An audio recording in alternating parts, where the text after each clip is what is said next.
नमस्कार। आज के इस एक्सप्लेनर में हम 2026 की उस विनाशकारी असम बाढ़ को डिकोड करने जा रहे हैं जिसने पूरे इलाके को हिलाकर रख दिया है। हम सिर्फ न्यूज़ हेडलाइंस तक सीमित नहीं रहेंगे, बल्कि इस संकट की असली गहराई, जमीन पर चल रहे राहत कार्यों और इसके पीछे के उन मूल कारणों को समझेंगे जो अक्सर हमसे छूट जाते हैं। देखिए, अगर हम इस आपदा के असली पैमाने की बात करें तो आंकड़े सच में डराने वाले हैं। लगातार हो रही भारी बारिश ने विशाल ब्रह्मपुत्र नदी को इस कदर उफान पर ला दिया कि लोगों की सालों की मेहनत पल भर में बह गई। लाखों लोग सीधे तौर पर इससे प्रभावित हुए हैं, दर्जनों जानें जा चुकी हैं और हजारों घर पूरी तरह से तबाह हो गए हैं। ये स्थिति सच में हृदय विदारक है। तो आइए ग्राउंड जीरो से शुरू करते हैं।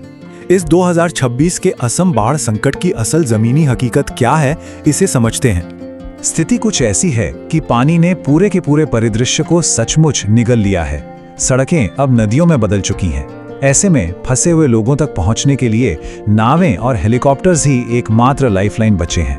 हजारों लोग अपना सब कुछ छोड़कर अस्थायी राहत शिविरों में रहने को मजबूर हैं। नदियां खतरे के निशान से बहुत बहुत ऊपर बह रही हैं और हालात लगातार चुनौतीपूर्ण बने हुए हैं। अब जाहिर है, इतने पानी का मतलब सिर्फ डूबे हुए घर नहीं है। इस बहुआयामी तबाही ने आम जनजीवन को कैसे पंगु बना दिया है, चलिए उस पर भी बात करते हैं। असर इतना गहरा है कि स्थानीय ग्रामीण अर्थव्यवस्था की रीढ़ ही टूट गई है। खेती को लें तो फसलें पूरी तरह बर्बाद हो चुकी हैं, मवेशी डूब गए हैं।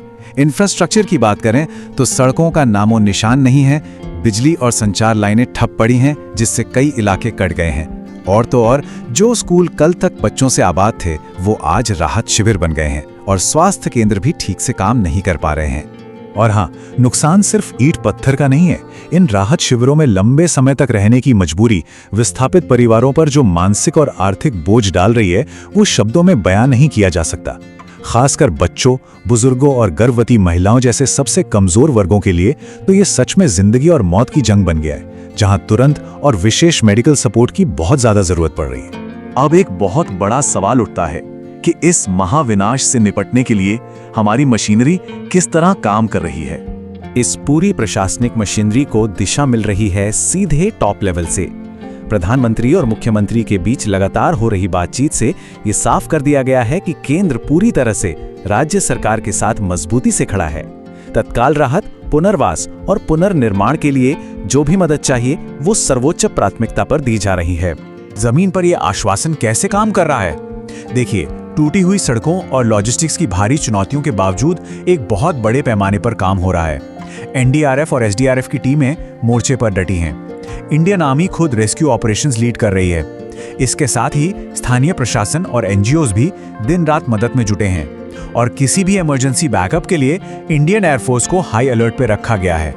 ये पूरा रेस्क्यू ऑपरेशन कोई तुक्का नहीं है, बल्कि एक proper step by step process की तरह काम कर रहा है। सबसे पहले लोगों को पानी से निकालकर तुरंत सुरक्षित जगहों पर पहुंचाना, फिर उन्हें खाना और साफ पीने का पानी देना, उसके बाद जरूरी दवाइयां पहुंचाना और अंत में ये सुनिश्चित करना कि बाढ़ के बाद पानी से फैलने वाली कोई बीमारी या महामारी ना फैले। पर यहाँ एक सोचने वाली बात है। असम में बाढ़ तो हर साल मानसून में आती है, फिर इस बार ऐसा क्या हुआ कि स्थिति इतनी बेकाबू हो गई? इसके मूल कारण क्या हैं? दरअसल इस संकट की वजह दोहरी है। एक तरफ तो है ऐतिहासिक और भौगोलिक कारण, यानी ब्रह्मपुत्र नदी का बहुत बड़ा आकार और यहाँ की प्राकृतिक बनावट, और दूसरी तरफ है सबसे बड़ा विलन, तेजी से बदलता हमारा क्लाइमेट।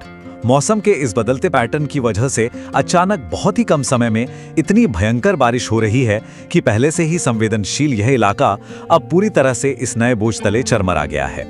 इसे थोड़ा और गहराई से समझते हैं। कैचमेंट एरिया या जल ग्रहण क्षेत्र, यानी वो पूरा इलाका जहां से बारिश का पानी बहकर नदी में आता है। अब ब्रह्मपुत्र का बेसिन इतना विशाल है कि जब मॉनसून में वहां भारी बारिश होती है तो वो अरबों गैलन पानी असम की तरफ एक साथ बह निकलता है। यही वजह है कि ऊपर पहाड़ों पर होने वाली आम बारिश भी नीचे मैदानों तक आते आते तबाही का सैलाब बन जाती है। खैर, पानी के स्तर में थोड़ी कमी आने के साथ ही अब हमारा ध्यान भविष्य की ओर जाना चाहिए। हम हमेशा सिर्फ तत्काल राहत पर निर्भर नहीं रह सकते। एक्सपर्ट्स भी यही कहते हैं कि तुरंत राहत देना कोई परमानेंट इलाज नहीं है। इस तबाही को बार बार होने से रोकने के लिए हमें एक साइंटिफिक लॉन्ग टर्म बाढ़ प्रबंधन योजना चाहिए ही चाहिए। नदी के किनारों को हर हाल में मजबूत करना होगा, पूरे ड्रेनेज सिस्टम को सुधारना होगा और मौसम विभाग की चेतावनियों के आधार पर हमेशा हाई अलर्ट मोड में रहना होगा। हालांकि अगर हम आज की बात करें तो स्थिति अभी भी किसी दो धारी तलवार से कम नहीं है। हमारा सारा का सारा रिकवरी और रेस्क्यू ऑपरेशन मौसम के पूर्वानुमानों पर टिका है। अगर मौसम सूखा रहता है तो राहत का काम तेजी से होगा, लेकिन अगर फिर से भारी बारिश हुई तो हम एक और भी गहरे संकट में फंस सकते हैं। तो इस एक्सप्लेनर को खत्म करते हुए हमारे नीति निर्माताओं, प्रशासन और हम सभी के सामने एक बहुत बड़ा सवाल खड़ा होता है। क्या साइंटिफिक प्लानिंग, सरकारों का एक साथ मिलकर काम करना और एक मजबूत लॉन्ग टर्म बाढ़ प्रबंधन कभी इस विनाशकारी सालाना चक्र को रोक पाएगा? इस सवाल का जवाब खोजना अब सिर्फ एक विकल्प नहीं, बल्कि वक्त की सबसे बड़ी जरूरत है। आज के इस एक्सप्लेनर में बस इतना ही। सीखते रहें और सुरक्षित रहें।